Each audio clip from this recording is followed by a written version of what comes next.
You know what time it is. Yes. Welcome back to another episode of RSVP Sport, your weekly podcast where we bring you the most up-to-date information in today's NBA. Little analytics, no politics, no gimmicks. Always makes for great debate. We actually talk about sport. Now let's talk it. Welcome back to another episode of RSVP Sport. For Ronnie Jean, I'm Jonah Francis. We'd like to thank you right off the bat for tuning back in as we get ready to break down this season's playoff contender teams. Looking forward to a great season. What about you, Ronnie? Yeah, I'm looking forward to a great season. You know, real exciting off season. Gonna see what pans out here. Got our predictions, but things change. Being that this is the kickoff podcast, we want you guys to know who we are a little bit and why we decided to come ahead and do this podcast thing and our background with the game. Personally, I fell in love with the game when I was young. I was watching Michael Jordan dominate when I was back in Jamaica. And when I came up here, really and truly what ended up happening was I was getting my tail whipped so bad at the parks. I had nothing else to do but start watching basketball games. And from there on, I fell in love with it, especially when YouTube came about. Man, people would spend hours. I'd spend days locked up in my room on that TV watching highlights. Right. For me, I fell in love with the game watching Penny Hardaway play. Word, Penny? Penny Hardaway. That was supposed to be the next guy. He was dominating for like a 5-year stretch. I was an Orlando Magic fan, him and Shaq to the finals. Wow. Beating the Bulls in the playoffs, even though, MJ came back. He only played for a little bit that year. But Penny was killing it. He was the next up, and that was my guy. Where do you have Penny ranked in all-time greats? He's not ranked. Good. He has like a little asterisk. He would have been one of the best, I believe, but so injuries. you're saying this guy's more like a Grant Hill type of, right? As far as greats, not careers, because Grant still recovered to end his career off respectably. But as far as like in the conversation of what could have been, yeah, no, Penny's up there. Penny was that guy. Grant Hill was up there too, but those are stories for what could have been. That's what's up, man. That's what's up. Now, as we said before, we're definitely looking forward to this season. Last season left such a cliffhanger. There were so many great moments, even in the season, so many unexpected moments. T. Ross from the Toronto Raptors scored 50, and then Corey Brewer scored 50 points. Hey, for me, it wasn't much of a cliffhanger. It was like the end of a dynasty? Not even a dynasty, just the end of a time in the NBA. Like, things changed. LeBron left, which changed the whole Eastern Conference. Spurs won with a totally different dominating style of basketball that it basically, I'm predicting the whole NBA is going to try to play like the Spurs pretty soon. It's already been happening slowly, but the Spurs perfected it. And that's why I said it kind of left us with a cliffhanger, because Miami could have gone down as one of the best teams of all time. The Spurs dominated in such a form, as you said, that the whole NBA is going to change the way it plays basketball. What were some of the other great playoff games that you were witnessing, man? What sticks out to me was that OKC versus Memphis series. To see a superstar kind of get dominated defensively by Tony Allen. I call that a dominated performance by Tony Allen. Even though he still put up 30? Yes, even though. Because he didn't put up 30 and OKC dominantly win. No. Kevin Durant scoring 30, but what's wrong with them? Yeah. You know what was great to see, though? I mean, because they still ended up winning because Zach Randolph, went out after punching Adams in the face. What was really great to see was Kevin Durant hitting that 4-point play to send the game to overtime and then coming away with that victory. And then Russell Westbrook doing the same thing to the Clippers in their next series. Yeah, great basketball moments. Absolutely amazing. And just that we're touching on the Clippers, who I believe is going to have the number one record, but we're not getting into that yet. Clippers are going to have the number one record this year. Let's talk about what happened with the Clippers during the playoffs / off season. They're battling it out with Golden State. that series is going up and down. Golden State, we already know how high-powered they are offensively. And believe it or not, even though they didn't have individually good defenders, they protected that three-point line at top 5 in the league. They started the season as a great defensive team, dominating defensive team. So, they have Andrew Bogut there in the paint to protect the paint. Iguodala's a great in defender. So they got the pieces to be a good team. So with all that being said, Clippers are busy shooting it out with the Golden State Warriors. And then what happens? Donald Sterling almost ruined it for everybody. I'm going to tell you now, I'm speaking on behalf of the team, so the players are not going to deal with this issue. We had a great team meeting this morning about it. A lot of guys voiced their opinions. None of them were happy about it. This is a situation where we're trying to go after something very important for us, something that we've all dreamed about all our childhoods. And Donald or anyone else had nothing to do with that dream, and we're not going to let anything get in the way of those dreams. Not have an impact. Well, it does, but you got to move on. I mean, what are we going to do? It has an impact, and you move on. It upsets all of us. There's not one guy that's happy with this situation. So, I mean, that was a really dramatic time in the NBA. Drama, how I feel. That's why I love the NBA. My God, these preseason games? Whew. I don't think anybody's ever watched preseason as much as they're watching it right Chopping at the bit.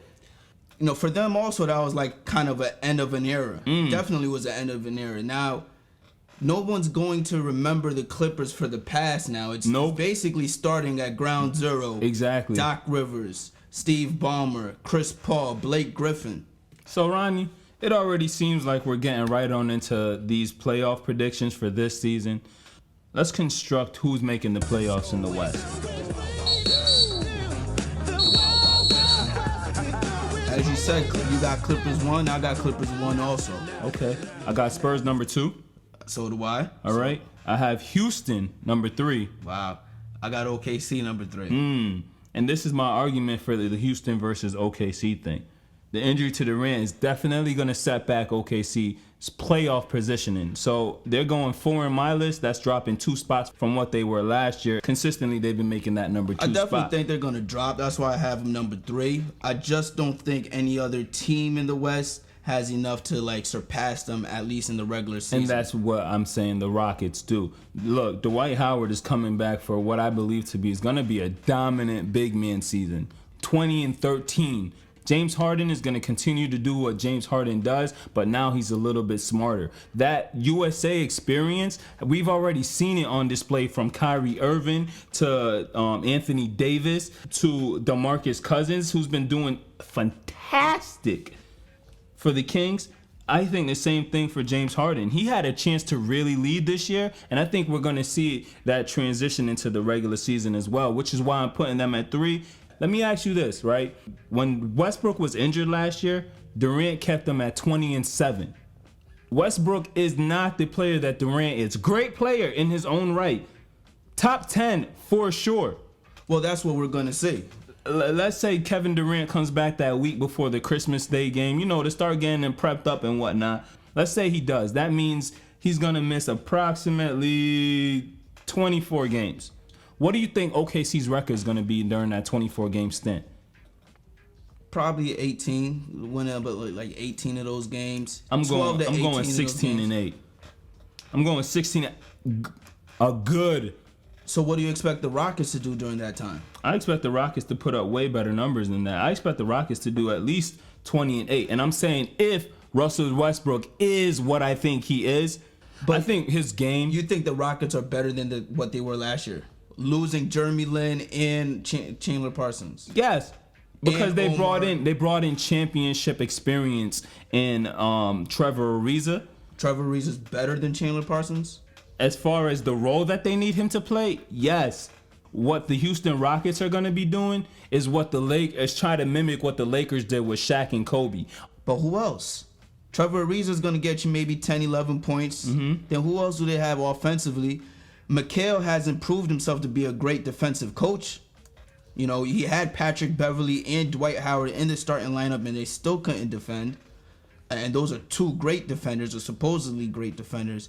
I have the Rockets actually as number 5. I think they're going to be right around what they were last year. All right. So why do you have OKC third despite Kevin Durant's injury? Because I just feel like they know how to win in the regular season. This is what I say. All the games that OKC used to be okay, we're going to win, we might lose, turns, we're going to lose, we may win.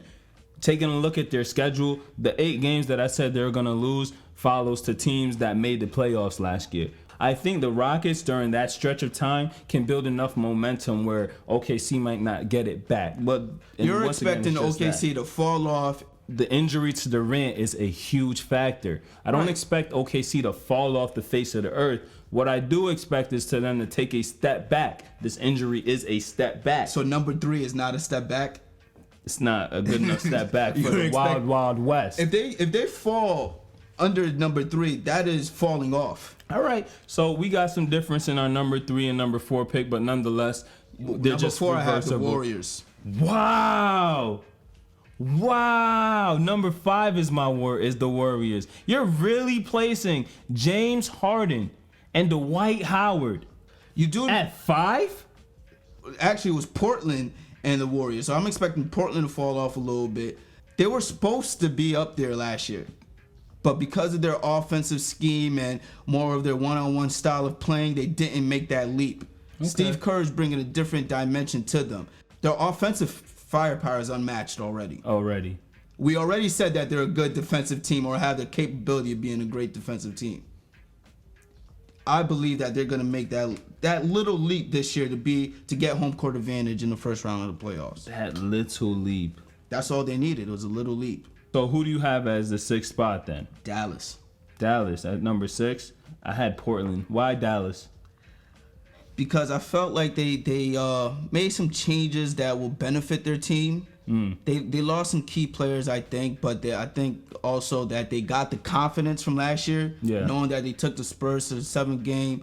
Then Rick Carlisle is a great coach, and I just feel like they're gonna make that little bit of a leap just to have the confidence that they are actually a good team. Because last year they were unsure that they were a good team till they reached the playoffs and surprised everybody by making it to Game 7. No, I actually had them 7 or 8. And the reason being is that's the spot I feel they most want to be. I feel as though if they had to choose any team to play again in the first round, I'd have to say they want to play the San Antonio Spurs. Just due to matchups and the way that they were able to play them last year, this might be the year we saw them lose to the Miami Heat in the finals in 2006 and then in 2011 beat the Heat. So you know these guys want revenge. So I do think that they are going to try and position themselves in a spot where they get to face the San Antonio Spurs again, because they might have the best luck in beating them in the first round matchup than any of these other teams. You know, I guess styles make fights. The same thing applies to basketball. Right, definitely. So number 8 was really a hard one for me to choose. I'm choosing between Memphis, Denver, and Phoenix. And I had to sit down and ask myself, basic question, contender or pretender? So first I went and I said, you know what, let's do Denver versus Phoenix. And I decided to go with Denver being a pretender, Phoenix the actual contender. For the sole reason, I do think, as me and you talked about before, Phoenix is a Denver 2.0.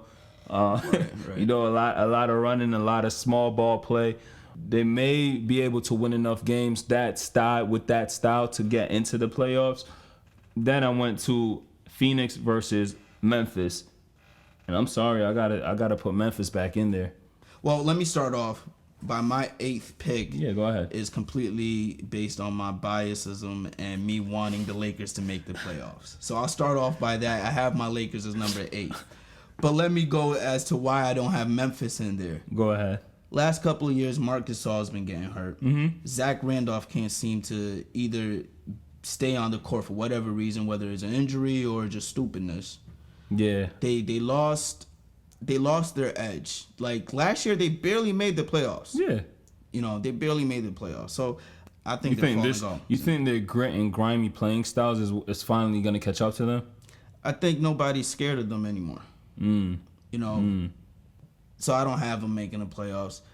But really, I just wanted the Lakers to make the playoffs. I think Kobe is going to pull it through, and he's going to find a way. I see him getting stronger with every game within the preseason. I've seen it too.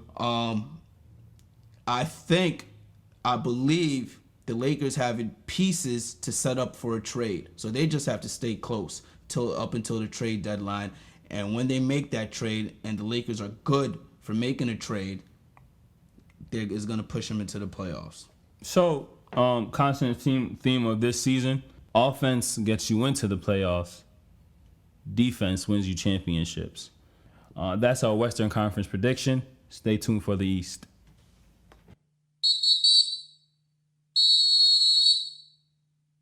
All right, welcome on back. So after we rule out the playoff teams for the Wild Wild West, it's time to get into the East, man. I'm actually a little excited. Don't let the tone fool you. I'm actually a little excited for what's going on with the East this year. I think the East was harder. Whew, you think so? As far as coming up with 8 teams? Yeah. Maybe. Okay. So number 1/2, and this is kind of how I did. I broke it into groups, the tops, mids, and bottoms. So number 1/2, I'm going early. I'm going Cleveland, Chicago. Despite the lack of chemistry from Cleveland, I'm still giving them the nod. I have Bulls, Cavs, so Okay. I got Bulls number 1. Reason I got Still up Bulls there. number 1 is I expect the Bulls to win the matchups that they have against the Cavs. So I think that will push them. Despite what we saw in the regular season, Despite what we saw in the preseason matchup. despite what we saw in the preseason, And Rose did look absolutely amazing. Chicago will be relying on 2 rookies. I don't expect him to get that much playing time because Thibodeau is focused on defense. Yeah. But they're not expecting much from him. It's just nice to have him off the bench. Where the Cavs, when you go to their bench, I mean, it's pure. It's all championship. It's all championship experience, except for Waiters. What do you mean who? They got Mike Miller, who we know will let it fly. They got Sean Marion coming off the bench. They got Tristan Thompson, who has been with the Cleveland Cavaliers since he got drafted by them. So he doesn't have the championship experience, but they have a solid bench, man. Right, and this has nothing to do with who I think will come out of the East as far as championship into the finals. But as far as the regular season, that extra chemistry that the Bulls have to start off, even though Rose is coming back and they've added Powell, but Powell could fit in with any team nicely. I think so too. It's not like he's a chemistry breaker. No. You could bring him anywhere on the court. Which is why Chicago will be top 2. It's 1A, 1B when it comes to the East right now, clearly. And they still have Mike Dunleavy for the Bulls. Well, these guys have Deion Waiters, and after what I saw Waiters do to Wade during the preseason, yes, I know it's preseason, but I saw Wade trying to go back at him, and it was just one game, but I saw Waiters completely show up. I think by the end of the season, Waiters will be coming off the bench. Let's move on. Who do you have coming in number 3 floor? Number 3, I got the Wizards. Wow, over Toronto going in 3 with the injury to Beal. Yeah, I'm not a believer in Toronto that much. I think it was a lack of other teams in the East as far as last year, but I just still have them in the playoffs. But the Wizards, remember, they got Paul Pierce. Okay. So he's definitely a closer. I agree, and that's why I put them at 5. The injury to Bill shouldn't break their stride that much, but I don't. Number 3. At number 3, I do have Toronto, and number 4, I have Miami. I'm not ruling out Miami. They're gonna come back looking strong. No, I have them at number 4 too. All right, so we're good with that. So Toronto, the reason I believe in these guys is honestly because they did it last year, and now they're coming back this year with a better, stronger roster. They got Lou Williams coming off the bench, and we both know that guy is buckets. For he's also a former 6th man of the year. That man is buckets. They still have Terrence Ross, as we said in the beginning of the podcast, dropped 50 points last year, showed out, and the league knows who he is now. He's not a star. He's not a superstar. He's not even a solid role player yet, but he's turning into one. And then they got my man DeMar DeRozan. This is the summer of the Olympic guys coming into the league and finding their own, just like LeBron and KD did back in 2008. DeMar DeRozan averaged 23 points last year, and I think he's going to take that next leap up to 24, be their solid guy, and be a little bit more efficient. But the Toronto is not going to have those weak Eastern teams to beat up on now.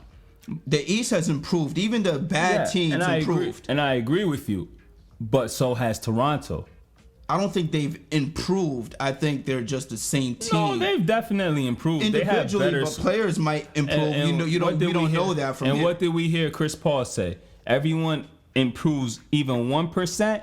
It makes the team better overall. So they've definitely improved. But as I said, everybody else. Yeah. But I still got them third. I have them fifth. That's fine. So number 5, 6, I had Washington, and then I had Charlotte. What were you at? Charlotte, I have number 6. Big paintbrush. Lance Stevenson. Kemba Walker. Yep. Michael Kidd-Kistris, as far as defensive. Oof. Got some other pieces too. So they look pretty good. Now we get to the last 2 teetering teams. I got Brooklyn, and 7. I got the Knicks at 8. Me too. We on the same page pretty much. We didn't call each other and discuss this. No. So the Knicks, I think they're gonna start off slower than they finish. Look for Melo to have a more efficient year this year. He's going into his 11th, 12th season. He's definitely has to be a smarter player because he has smarter coaching and a smarter organization. So that only means he should become a smarter player. The players that did not show up last year, I believe will show up this year in some fashion, or Fisher would just stop playing them. I'm expecting a bounce back year for Amari Stoudemire. As long as he stays healthy, I think he'll produce in the triangle. J.R. Smith, they're gonna have him hitting jump shots. He's not gonna be doing his one-on-one thing anymore. No, not that much. Good thing. Jose Calderon, great pickup. I think Dallenberg and Tyson is an even wash. Tyson may be a little bit better, but basically gonna be a little. No, as I've brought up before on many occasions, Tyson has one of the worst shot contests in the entire league. He's well over 50%. So as a big man, that's kind of disturbing that the job that you get paid to do, right, you don't really do that well. You're a great health defender. Much love and I respect. expect him to play better on the Mavs now, though. I do expect that. But speaking of the Knicks, I think, like you said, they're going to start off slow, but they'll pick it up as soon as they learn the nuances of the triangle, and then they'll be good. I expect a classic first round between them and the Bulls, because if anything could pick at the defense of the Bulls, will be the triangle. Oh, yeah. You're born, you take shit. Get out in the world, you take more shit. Climb a little higher, take less shit. Till one day you're up in the rarefied atmosphere and you've forgotten what shit even looks like. So with that being said, the 2 teams that gets an honorable nod that were in it last year that's not going to be in it this year are the Hawks and the Pacers. Pacers, pretty obvious. Paul George has been seen shooting jump shots. He's out the rest of the year. Okay. With everything that's been happening in the realm of sports, not just basketball. Athletes are stronger, smarter, faster, blah, blah, blah, blah, blah. You know what else is the worst? Injuries at an all-time high. People are getting injured left and right. You think and they're he's gonna getting miss the injured for whole nothing. season? Yes, and the reason is just the same thing why KD will be out the full expected time. Everyone's starting to err on the side of caution. We seen Kobe rush to come back. We seen Westbrook come back. What did he do? He injured something else. We seen it happen to Rose. We've seen big injuries and players rushing back from these injuries and re-injuring something else. But these players that got injured are ligament damage. Paul George was a clean bone break. They're gonna as soon err as on the that side of heals, caution. he's already shooting jump shots. I'm gonna let you know. I broke my left and right ankle, as a matter of fact. And yeah, I was shooting jump shots as well. And I know I'm not getting these $1 million treatments that these guys are getting, but it messes with your mind. Of course, he's gonna miss. I'm expecting the whole season. I don't know. I don't think he's gonna want to sit out the whole season. It doesn't matter what he wants. It Larry depends on Bird their is position. too smart. No, Larry, he's not. But their position's not going to be good. That's what I'm telling you. As we said coming out of the last segment, defense wins you championships. Offense gets you into the playoffs. With Hill getting injured last night, they have no offense. Right, Who they gonna rely on? Rodney Stuckey every night? I don't have him in the playoffs. I'm just saying, I don't think Paul George is going to miss the whole season. Paul George is gone. See you next year. please be smart enough not to come back. Take it easy on your body. All right? You getting paid. Come back. Oof. All right, all. Thanks for joining this week. Don't forget to subscribe and RSVP for next week's show. For Ronnie Jean, I'm Jonah Francis. Follow us on Twitter at RSVP Sports. RSVP Sports. What we say today matters tomorrow.